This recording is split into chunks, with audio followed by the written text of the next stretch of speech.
अपने आत्मा समझदार को संकेत ही बहुत है। इन महापुरुषों को सचखंड का कख भी पता नहीं ना, सतपुरुष के बारे में जानकारी, और इतना टोड़ जोड़ कर काल के मुंह में झोंक दिया, करोड़ों व्यक्ति फूंक दिए, इस काल के जाल में डाल दिए इन्होंने, और अब बिना मानते। अब इनके गुरुओं ने एक मीटिंग की, राधा स्वामी, धन सतगुरु, जय गुरुदेव, इन सब ने मिलकर आगरा में, और उसमें उन्होंने पहले तो ये देखा कि क्योंकि उनके भक्तों की शिकायत गई कि जी आपके विषय में एक रामपाल संत ऐसे ऐसे बोलता है, वो तो बहुत गलत कह रहा है। उन्होंने मीटिंग की, हमारी यहाँ से सीडी ले गए वो, उन्होंने सीडी देखा और सबको वहाँ बुला लिया। 600 एकड़ जमीन किराए, पहली जनवरी की बात है 2012 में, जनवरी में, और खड़ी फसल का मुआवजा दे दिया, और ये सब जगह मुनादी करवा दी कि सबने आना है, गुरुजी एक नवी गल दसेंगे। तो इस श्रद्धालु तो पहुंच जाते हैं, पता नहीं क्या फार्मूला और बताओगे भक्ति का। कई लाख व्यक्ति इकट्ठे हो गए, 600 एकड़ जमीन, उत्तराखंड जमीन, करोड़ों आदमी आ जाए उसमें। पहले तो उन्होंने डिस्कस किया कि रामपाल का क्या करें इसका। अब रामपाल का क्या करेंगे, पहले तो अपनी किताब बना फूको इनने, जब रामपाल का करियो कि मैं करोगे तो तुमने लिख रखी, तुम्हारे प्रवचन तुम्हारा ही ज्ञान, दास तो पढ़ के सुनावा है भाई, पुस्तक मोल ले रखी है, आप पढ़ो औरों को पढ़ाऊं, देखो ये महापुरुष ऐसा ज्ञान देते हैं। फिर सीडी दिखाई, उनका नहीं समझ में आई कि अभी केस करेंगे तो किस पे करोगे, इनकी दूरी पोल खोल लूंगा, फिर करके देखो एक बार। अगर ये थोड़ा सी हिम्मत कर लेते इस पर बैन लग जाए पूरे पंथ पे, इसका एक भी शब्द जनता में नहीं जा सकता इनका। ऐसा बेहुदा ज्ञान है इन लोगों का, कभी नहीं पता, दुनिया को करोड़ों लोगों को डबो दिया। फिर उन्होंने नवी गल ये दसी सबको कि किसी की पुस्तक नहीं पढ़ना और किसी की सीडी भी नहीं देखना, वो नहीं लेना। ये नवी गल दस का सबका थपकी मार के भेज दिए। अब वो श्रद्धालु बेचारे वो इन्हों सोचे गुरुजी का आदेश हो गया, हमने किसी की पुस्तक नहीं पढ़नी। उनको इन्हों ना पता ये काल के जाल में बांध दिए, तुम कति के ठड़ी बांध के दर दिए और झोंक देंगे उनके अंदर। ज्ञान पढ़ने में क्या दिक्कत है, हमारा भी पढ़ो और उनका भी पढ़ो, हमारा भी सीडी देखो उनकी भी सीडी देखो, तब निर्णय होगा कहाँ जा रहे हो तुम। तो कहने का दास का तात्पर्य ये है कि इनके पास न तो कोई ज्ञान है मंत्र पांचों काल के, और ये सिरसा वाले सच्चा सौदा वालों ने थोड़ी सी भिन्नता कर ली। किसी ने कह दिया होगा कि ये तो ज्योत निरंजन, ओंकार, ररंकार, सतनाम आदि ये तो सारे ही काल के जाप है, सतपुरुष का तो जिक्र भी नहीं इसमें।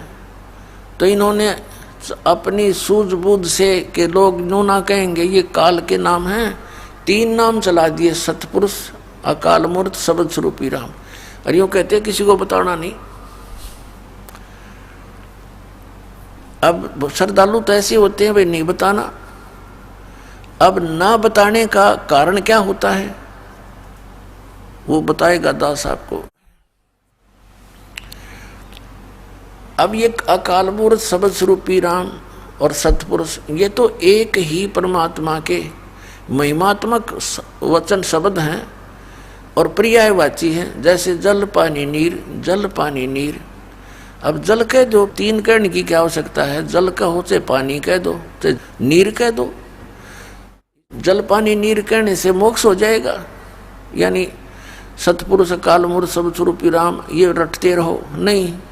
उसको तो हमने खोजना है, पाना है, जिसको सतपुरुष कहते हैं। जैसे जल है, जल को तो हमने पाना है, वो कितना आवश्यक है हमारे जीवन के लिए, तो वो कैसे मिले, ये प्रोसेस अलग है, ये प्रोसीजर न्यारा है।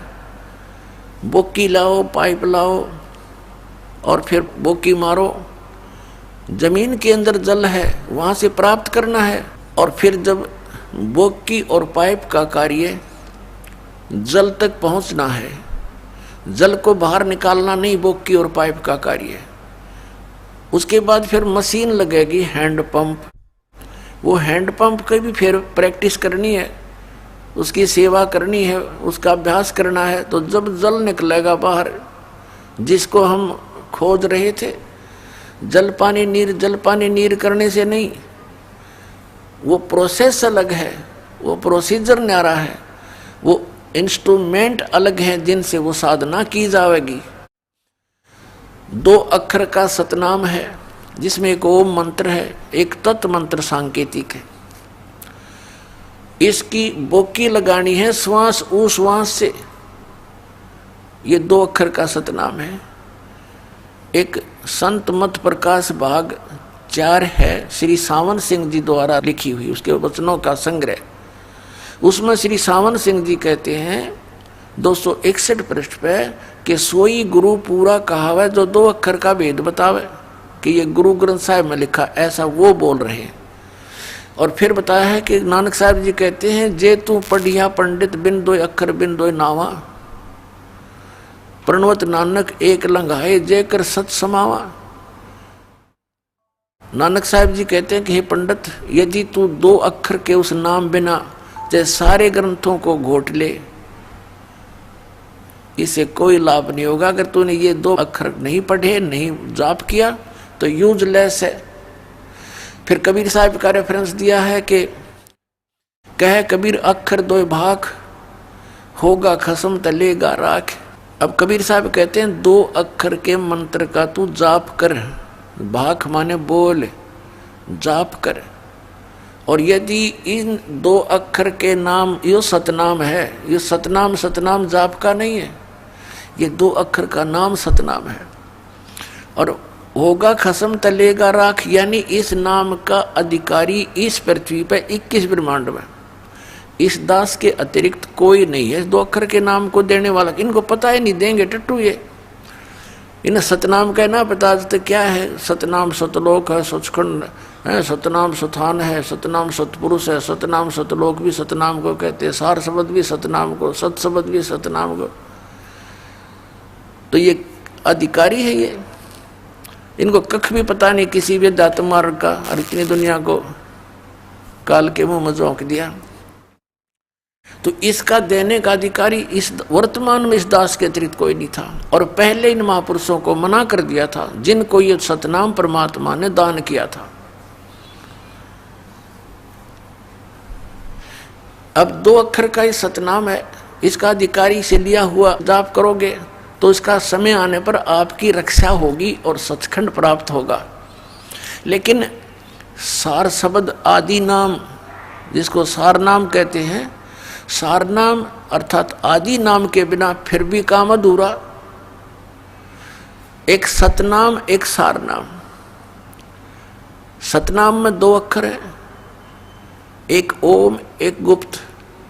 कबीर परमेश्वर जी कहते हैं कि सो हम शब्द हम जग में लाए और सार शब्द हमने गुप्त छपाए। अब ये सार शब्द जो है, ये समझो हैंड पंप है, ये सार नाम हैंड पंप है। जैसे बोकी मार ली, पानी तक पाइप पहुंच